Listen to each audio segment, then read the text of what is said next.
दोस्तों, अगर आप भी केएल राहुल और संजू सैमसन को पसंद करते हैं, उनके फैन हैं, तो हमारी इस वीडियो को दिल से एक लाइक जरूर कीजिएगा। दोस्तों, आईपीएल 2024 के 44वें और सबसे खतरनाक मैच के लिए लखनऊ और राजस्थान की क्रिकेट टीमें एक दूसरे के आमने सामने चुनौती लेकर खड़ी थी। इस मुकाबले में जब टॉस के लिए सिक्का उछाला गया तो लखनऊ की क्रिकेट टीम को इस मुकाबले में पहले बल्लेबाजी करने का मौका मिला और उन्होंने अपने होम ग्राउंड इकाना में अपने फैंस को बिल्कुल भी निराश नहीं किया। भले ही सामने राजस्थान का घातक गेंदबाजी क्रम था, इस मुकाबले में कुछ ऐसा हुआ और बल्ले के बीच अंतिम गेंद तक चले घमासान में जिसने हर एक क्रिकेट प्रेमी को दांतों तले उंगलियां दबाने पर मजबूर कर दिया। लखनऊ की तरफ से क्विंटन डी कॉक के साथ कप्तान केएल राहुल की खतरनाक जोड़ी मैदान में आई थी। पहले ही ओवर में उनके सामने थे क्रिकेट को फुटबॉल में तब्दील करने के लिए मशहूर ट्रेंट बोल्ट, लेकिन उनका स्वागत ही डी कॉक ने एक के बाद एक दो खतरनाक चौके लगाकर किया।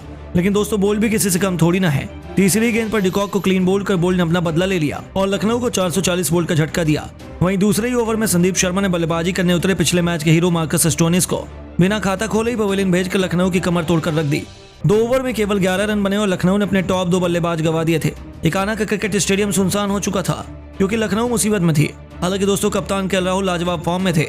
उन्होंने दीपक हुड्डा के साथ मिलकर तेजी से अपनी टीम को आगे बढ़ाना शुरू किया, लेकिन राजस्थान की कातिलाना गेंदबाजी के सामने रन बनाना उनके लिए आसान बिल्कुल भी नहीं था। 6 ओवर में लखनऊ की टीम 46 रन तक पहुंच गई थी और दोनों मिलकर कमाल की बैटिंग कर रहे थे। 7 ओवर में उन्होंने लखनऊ को 54 रनों तक पहुंचाया और उनके बीच एक अच्छी पार्टनरशिप बनने लगी जिसमें लखनऊ को मैच में बराबरी पर ला खड़ा किया। 7वें ओवर में केएल राहुल ने आवेश खान के धज्जे उड़ाते हुए एक के बाद एक 2 खौफनाक छक्के और एक खतरनाक चौके की बदौलत 21 रन ठोककर इस युवा खिलाड़ी के हक्के बुक्के बोल कर दिए। इसके साथ ही लखनऊ की पारी रॉकेट की रफ्तार से आगे बढ़ाना शुरू कर चुकी थी। देखते ही देखते युजवेंद्र चहल के खिलाफ 10वें ओवर में कमाल लाजवाब राहुल ने खतरनाक चौका लगाकर केवल 32 गेंद में अपना अर्धशतक पूरा किया और 10 ओवरों में लखनऊ को 94 रनों तक पहुंचाया। तो दूसरी तरफ दीपक हुड्डा भी कमाल की फॉर्म में नजर आ रहे थे। 11वें ओवर में बोल्ट के परखच्चे उड़ाते हुए हुड्डा ने कुल 18 रन उस ओवर में ठोक डाले। इसी के साथ इन दोनों खिलाड़ियों के बीच 100 रनों से अधिक की साझेदारी हो गई थी। 12 ओवर में लखनऊ ने 126 रन बना लिए तो राजस्थान के पसीने छूट चुके थे क्योंकि उन्होंने राजवाड़े को मुकाबले से धक्के मारकर बाहर निकालने की पूरी तैयारी कर ली थी। लेकिन दोस्तों, तभी आती है मैच में असली ट्विस्ट। जैसे ही दीपक हुड्डा ने 30 बॉल में अपना अर्धशतक पूरा किया, रविचंद्रन अश्विन आते और उनका शिकार कर लखनऊ की क्रिकेट टीम को एक बार फिर 440 बोल्ट का झटका दे देते हैं। जहां दीपक हुड्डा 31 गेंद पर 7 चौकों की बदौलत 50 रन बनाकर वापस लौटे।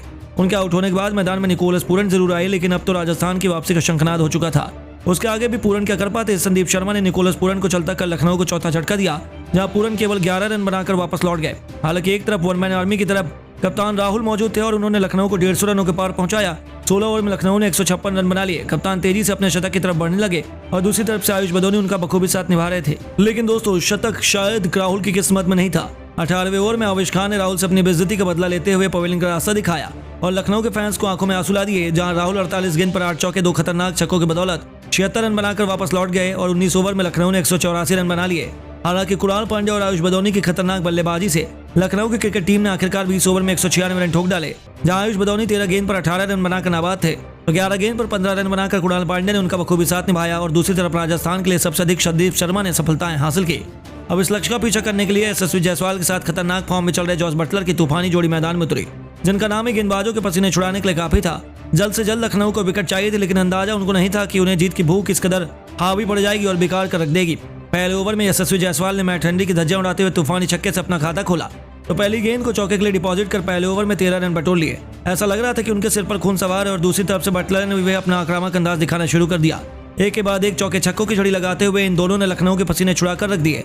5वें ओवर में बटलर ने एक के बाद एक 2 बेहतरीन चौके जड़े और 5 ओवर में अपनी टीम को 50 रनों तक पहुंचा दिया।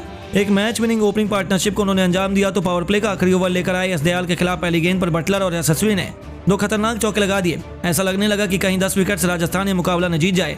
लेकिन दोस्तों, तभी आता है मैच में एक बहुत बड़ा ट्विस्ट जब 5वीं गेंद पर यश दयाल ने जॉस बटलर को लगाने चित्त करते हुए उनके तीनों विकेट उखाड़ फेंके और क्लीन बोल्ड कर उन्हें यश दयाल ने राजस्थान को पहला झटका दिया। जहां बटलर 18 गेंद पर 4 चौके 1 छक्के की बदौलत 34 रन बनाकर पवेलियन लौट गए। उनके आउट होने के बाद मैदान में राजस्थान के कप्तान संजू सैमसन मदद पहुंचाने के लिए उतर चुके थे। दूसरी तरफ यशस्वी जायसवाल तो कमाल के फॉर्म में लग रहे थे।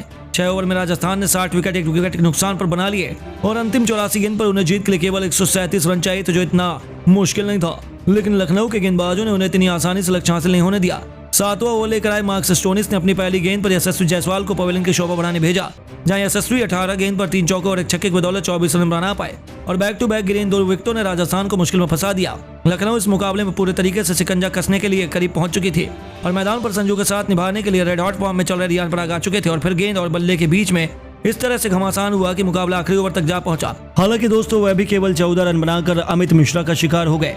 लखनऊ के फैंस को लगा था कि वहां से लखनऊ आसानी से जीत जाएगी, लेकिन नंबर 5 के पायदान पर बल्लेबाजी करने उतरे ध्रुव जुरैल और संजू सैमसन के इरादे तो कुछ और ही थे। इन दोनों खिलाड़ियों ने अपने बल्ले से लाजवाब बल्लेबाजी करते हुए न केवल पहले राजस्थान को 100 रनों के पार पहुंचाया, बल्कि चौके छक्कों की सुनामी लाते हुए ऐसी तबाही मचाई कि कब राजस्थान 150 रनों के पार थी पता ही नहीं चला। खुद कप्तान संजू सैमसन ने फ्रंट से अपनी टीम को लीड करते हुए केवल 24 गेंद पर अपना तूफानी शतक ठोक दिया, तो उनसे कंधे से कंधा मिलाते हुए ध्रुव जुरैल भी पीछे नहीं रहे। संजू सैमसन के साथ मिलकर उन्होंने 100 रनों के अधिक की साझेदारी निभाई, 29 गेंद पर अपने अर्धशतक को अंजाम दिया। यहां तक कि उनके बीच हुई इस पार्टनरशिप ने मैच को ऐसा पलटा, लखनऊ के गेंदबाजों को ऐसा धोया कि लखनऊ की क्रिकेट टीम तो एक विकेट लेने के लिए भी तरस गई और इन दोनों खिलाड़ियों ने अकेले दम पर ही मैच को इस कदर फिनिश किया कि लखनऊ को दोबारा वापसी का मौका ही नहीं दिया। संजू सैमसन ने 19 ओवर में यश ठाकुर के खिलाफ महेंद्र सिंह धोनी के अंदाज में विनिंग छक्का लगाकर अपनी टीम को एक तरफा जीत दिलाई और 16 अंकों के साथ प्लेऑफ में लगभग क्वालिफाई करने वाली राजस्थान पहली टीम भी बन गई और उन्होंने लखनऊ को उन्हीं के घर में कुचलकर उनका घमंड भी चकनाचूर कर दिया। जहां कप्तान संजू सैमसन 33 गेंद पर 7 चौके 4 खौफनाक छक्कों से सजी 71 रनों की पारी खेल गए, जिसमें उन्हें मैन ऑफ द मैच भी चुना गया। वहीं ध्रुव जुरैल ने भी 34 गेंद पर 5 चौकों और 3 तूफानी छक्कों की बदौलत 52 रन बनाकर उनका बखूबी साथ निभाया।